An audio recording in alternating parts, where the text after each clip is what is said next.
laceration sa private part ng pasyente. Wala ring bleeding. Ang sabi sa amin ng anak namin na rape siya.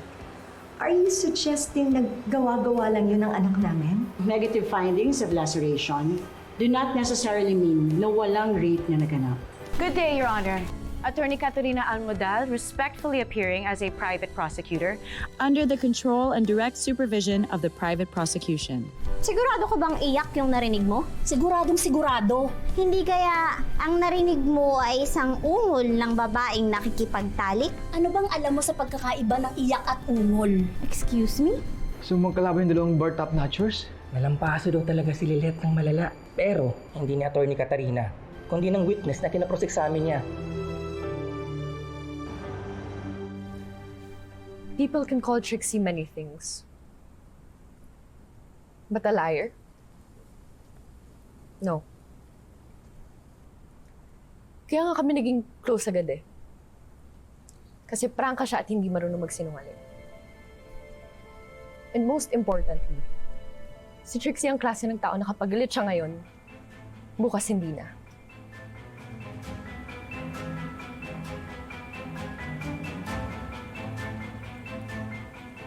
Hindi siya marunong magtanim ng sama ng loob at maghigante.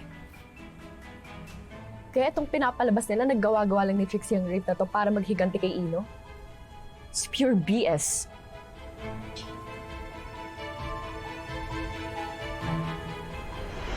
Off the record, she has this attitude na nagtatanim ng galit o sama ng loob.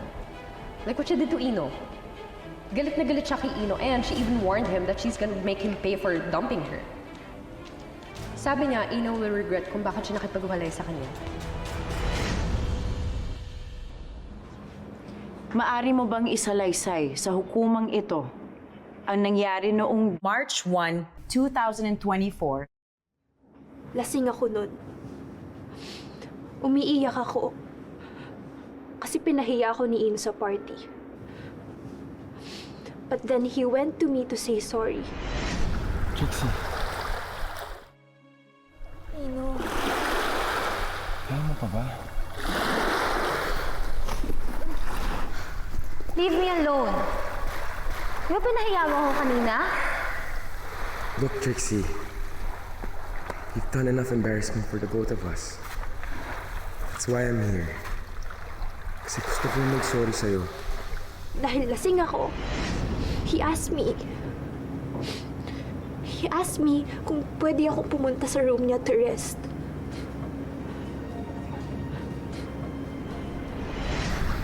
I think we should rest in my cottage muna.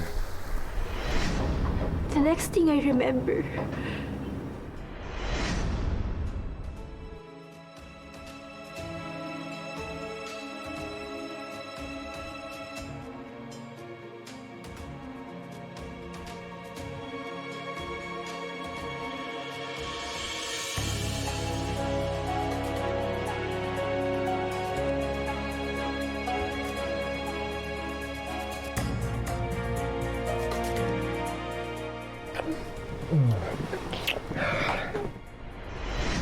Pagbalik-balik na rin naman yung kwento. Totoo yung nangyari sa akin. You raped me, Ino! You raped me!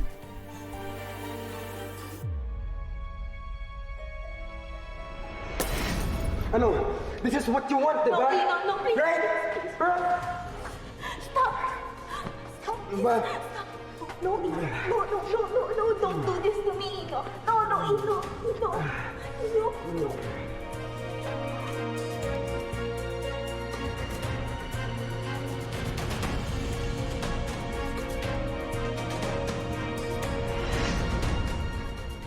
You raped me!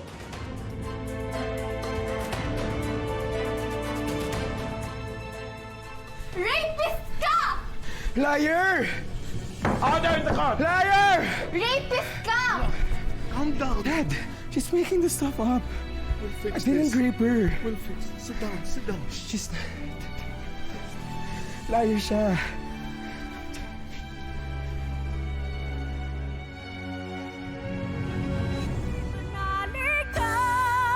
Di pa tapos ang kwento. Hindi pa laging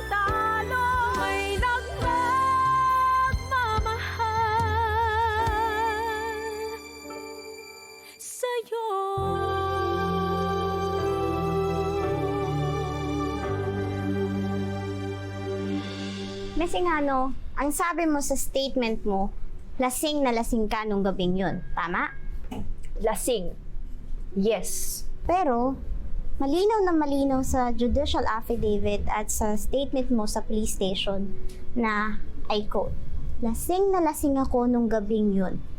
I blacked out. So, lasing na lasing ka nga. Oo nga. Lasing na lasing. Pero, naidetalye mo sa hukumang ito kung anong nangyari nung gabing yun. At tinawag mo pa itong rape. Objection, Your Honor. Argumentative. Sustained. Masingano, nung sumama ka kay Ino sa kwarto, naisip mo ba na pwedeng may mangyari sa inyong dalawa? To be honest, yes. But I would not allow it. I wanted something more from Ino. I wanted commitment. I wanted love. I wanted something na hindi mabigay sa akin ng pamilya ko. So when I woke up, I saw Ino forcing himself on me. Tinatry ko siyang alisin doon. Tinatry ko siyang tabuyin. Pero hindi niya ginagawa. I was so helpless. Pero ginusto mong may mangyari sa inyong dalawa. At first, yes. Pero not at that time. Not at my state at that time. I was confused. Lasing ako nun. Pero ginusto mo nga ang may mangyari sa inyo. Objection, Your Honor. The counsel is badgering the victim.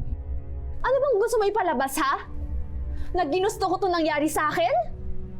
Na malandi ako? Na expert ako sa kama? Something that you're not? Because who the hell would want to have sex with you? That would be all, You Your Honor. pathetic virgin! Order! I said order, Miss Witness. Oo nga. Hindi ako expert sa kama. Lalong hindi ako sinungaling kagaya mo. Huwag kang mag-alala. Makikilala din nilang lahat ang totoong Trixie nga, no? Order in this court. I do not tolerate this in my courtroom. And the next time any kind of misconduct is displayed from any of the parties, I will hold all of you in contempt. And counsels, you know very well the consequence.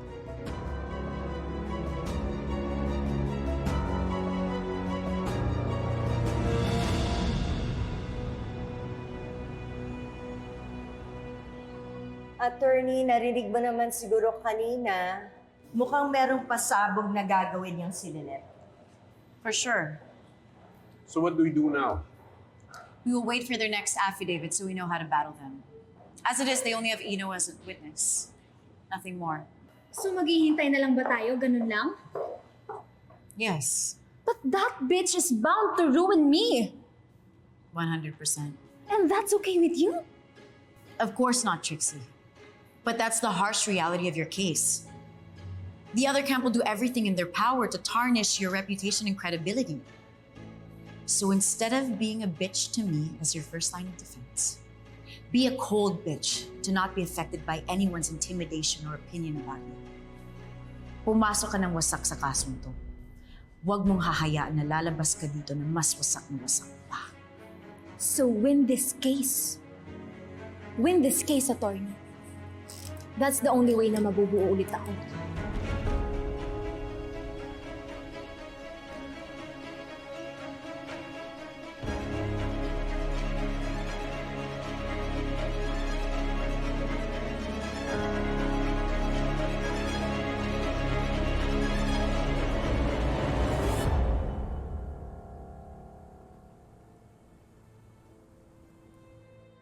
It's your turn to present your defense.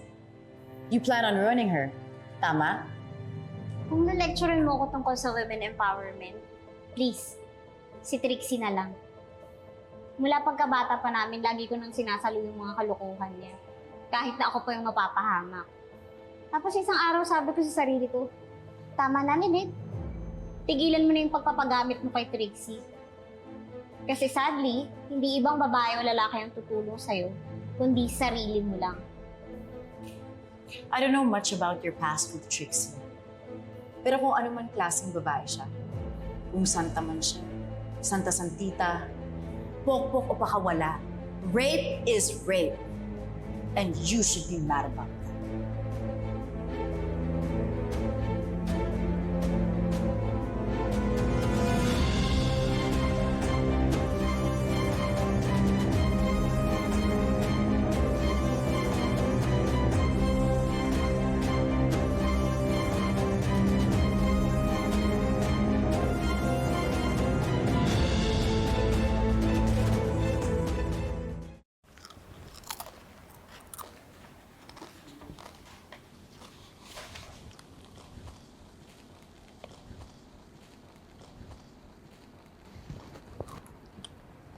Stressed eating? Dahil ba malapit na yung presentation ng defense nyo? Kurt, magsabi ka nga sa akin ng totoo. Crush ba ako kanina sa korte?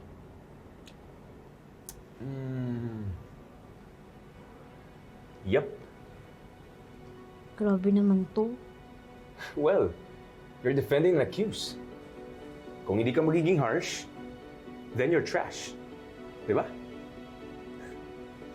Sa ganung paraan ko lang ba maipapanalo yung kaso na to? Nag-aral tayo sa law school para maging ugaling basura? Eh, kailangan mo ang palabasin yung baho ng kalaban mo. At pag napalabas mo na yung baho niya, to ruin her credibility, eh di totoo nga. May ginto sa basura. Ang witty mo doon Pero, totoo yun eh. Parang Hailey na yun kanina, napakasinungaling. Alam mo, best friend award. Sigurado ako. Umiinom yung dalawang basurang yun to celebrate yung palabas nila kanina. Alam ko na. Samahan mo ko. Saan? Eh di magkakalkal ng basura.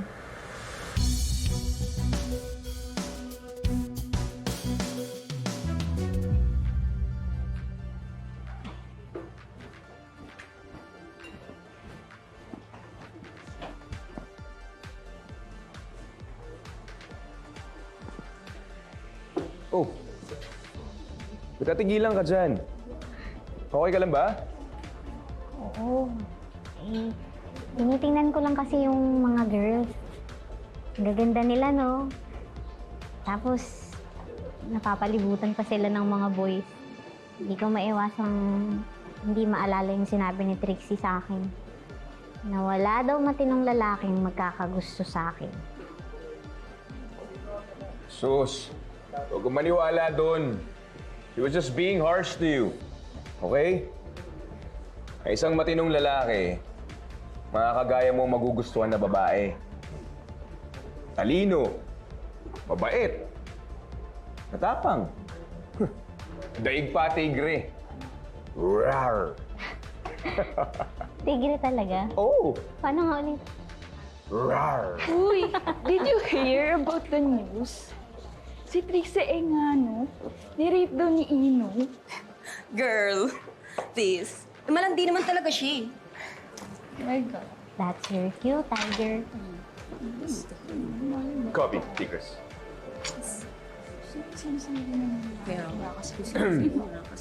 Hi, excuse me lang Rinig ko kasi nung dumaan kayo eh.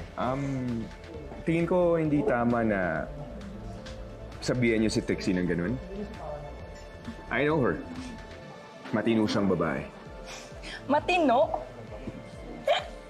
Saan banda? Narinig mo ba yung mga sinasabi ng mga guy friends ko about sa kanya? At kahit tanungin mo lahat ng bouncers dito, maluloka ka sa kababalaghan ni Trixie Engano sa bawat sulok ng club na to. Trixie pa ba? May ka. True. Malay mo, totoo yun, di ba?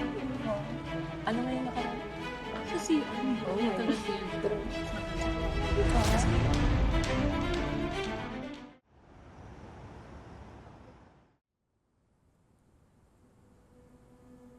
Maaari mo bang ilahad sa amin kung anong nangyari noong March 1, 2024?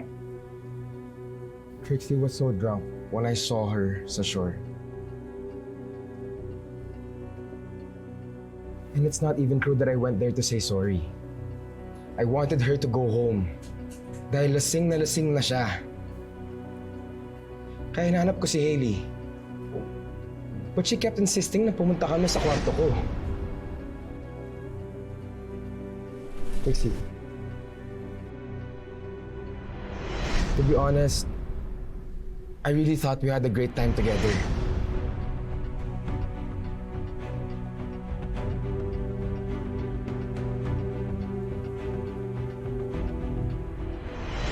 Kaya nagulat na lang ako. Nagre-reklamo siya na what? That I raped her?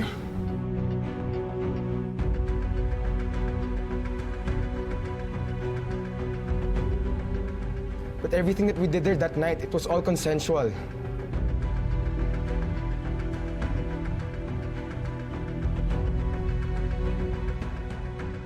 That would be all, Your Honor.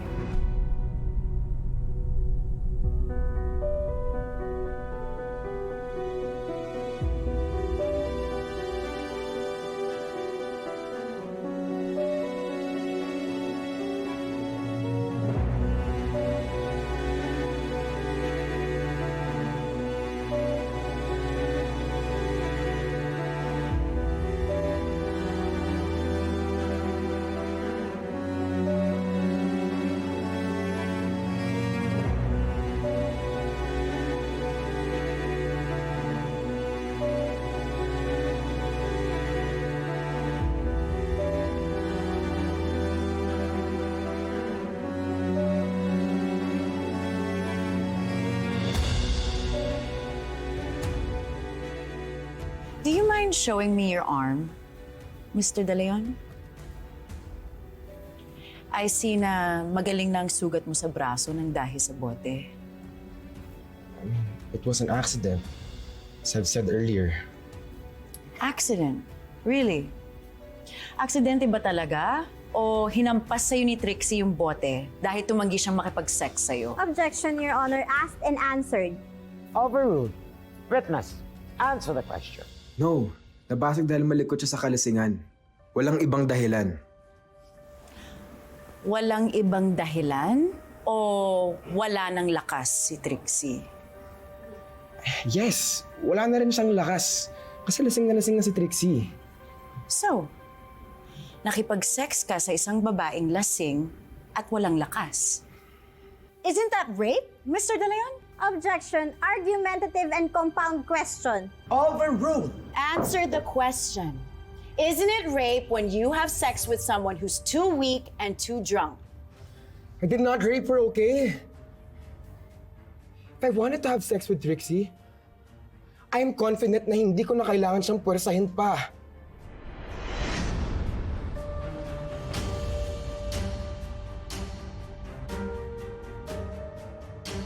Why don't you smile? This is what you want, right?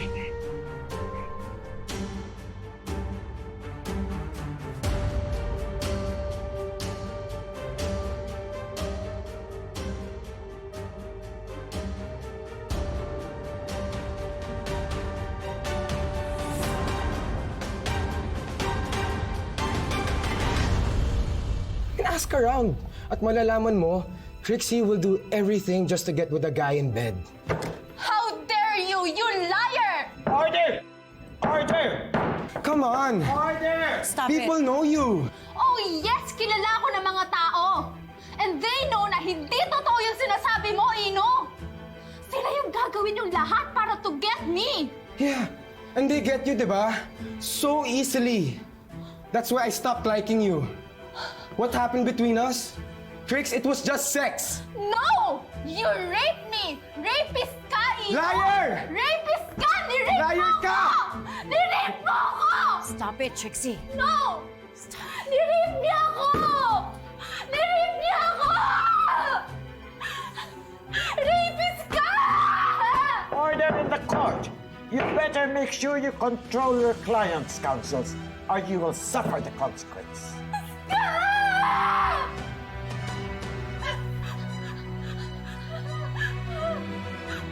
Rapist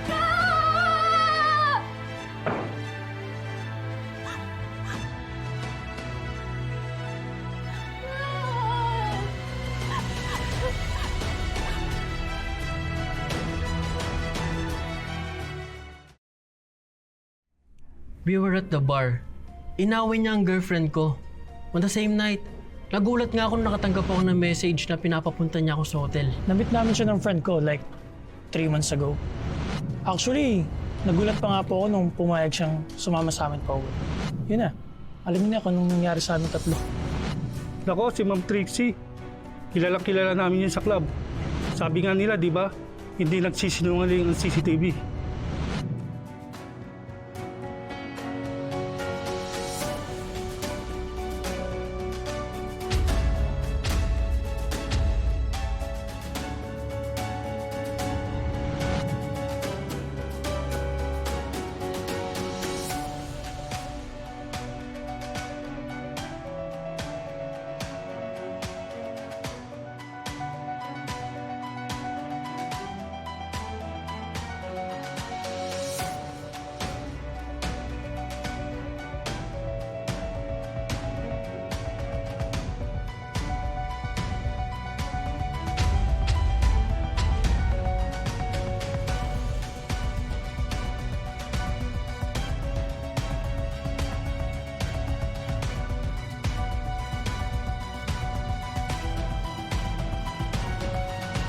Stop it! Stop that video! Stop it! Tigilan nyo na! How can you do this? Sobra ka na! Sumusobra ka na! Wala ka na ba talagang puso? Nakakaya mo itong gawin kay Trixie! Order in the court! Let me take care of this. Your Honor, we object to the continuous showing of these videos. And we humbly request that your Honorable Court discontinue showing them.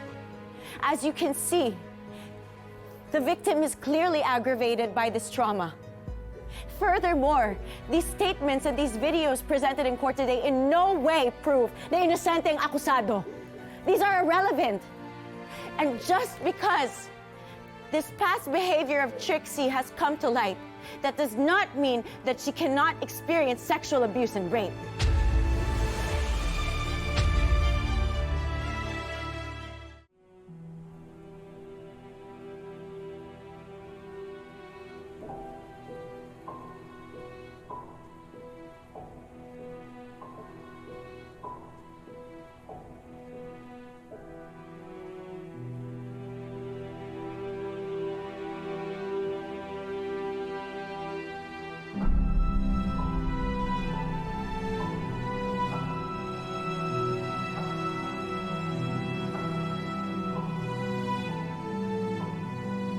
I bet hindi ka patutulugin ng mga iyak.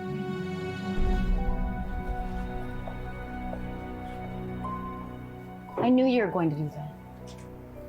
Pero alam ko na alam mo rin na walang naitulong ang mga statements at footage na yun to help prove your client's innocence. Ano naman ngayon kung malandi si Trixie at nakikipag-sex siya kung kani-kanino?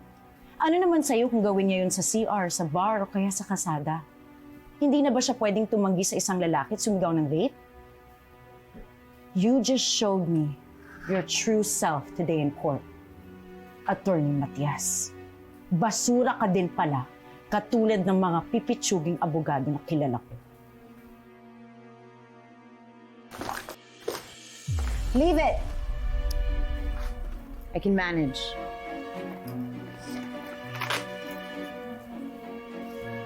Attorney, bakit kami ganyan?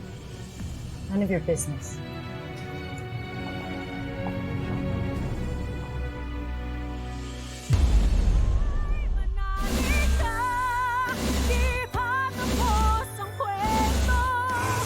Matanda na ako. Hindi na kailangan yung mga handa-handa. Pero, kung mag-wish ako para sa birthday ko, yun ay sana mapanalo mo yung kasong hawak mo ngayon. Yun ang gift mo sa akin. Gusto sana kitang ilagay sa witness stand. Pasensya na po ka, Lorena, pero napag-usapan na po namin ito ni Lilith. Hindi ka ba naawa sa akin? Yung dinadala ko bilang isang ina, I cannot afford na basta nalang makulong ang anak ko nang dahil lang sa Trixie na yun. Lilith? Ano pong ginagawa niyo dito? Tsaka bakit po kayo umiiyak? Lahat na nangyayari kay Trixie, hindi ko na kaya. Please make it stop, please.